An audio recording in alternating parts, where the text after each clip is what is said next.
केंद्र सरकार ने कृषि क्षेत्र में बड़े जीएसटी सुधारों की घोषणा की है। ट्रैक्टर, खाद, सिंचाई उपकरण, डेयरी और खाद्य प्रसंस्करण पर टैक्स घटाकर सरकार ने किसानों के खर्च को कम करने और उनकी आय बढ़ाने की दिशा में अहम कदम उठाया है।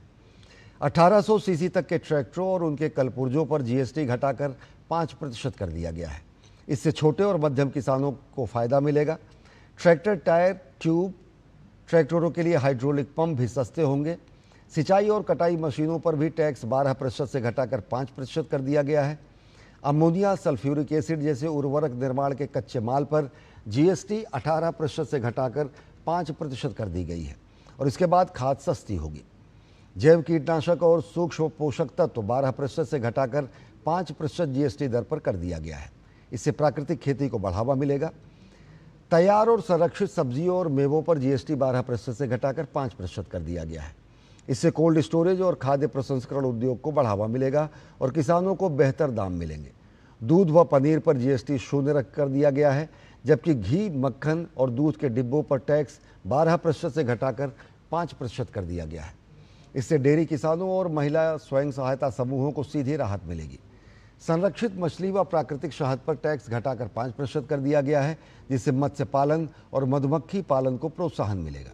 वहीं तेंदू पत्ते पर जीएसटी 18% से घटाकर 5% कर दिया गया है, जिससे ओडिशा, मध्य प्रदेश और छत्तीसगढ़ के आदिवासियों की आय में इजाफा होगा।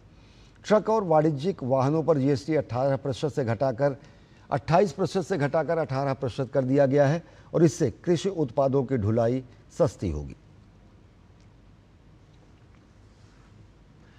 केंद्र सरकार ने हाल ही में जीएसटी सुधार को लेकर कई ऐतिहासिक फैसले किए।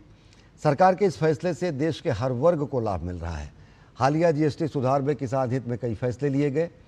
जीएसटी सुधार में हालिया निर्णय के बाद अब किसानों को खाद पर सब्सिडी और कृषि उपकरण सस्ते दामों पर मिलेंगे और इससे लागत घटेगी और किसानों की आय बढ़ेगी। Professional assistant for developmental action के कार्यकारी निदेशक सरोज महापात्रा ने इस फैसले की सराहना की है। उन्होंने कहा कि यह कदम किसानों के जीवन स्तर को सुधारने के साथ साथ ग्रामीण भारत में सकारात्मक बदलाव लाएगा। The recent GST reforms is a very progressive step in the sense like the smallholder farmers, so they can avail the fertilizer subsidy and at the same time the farm equipments in a very lesser price, and that would definitely transform the rural economy at the same time the overall farm sector.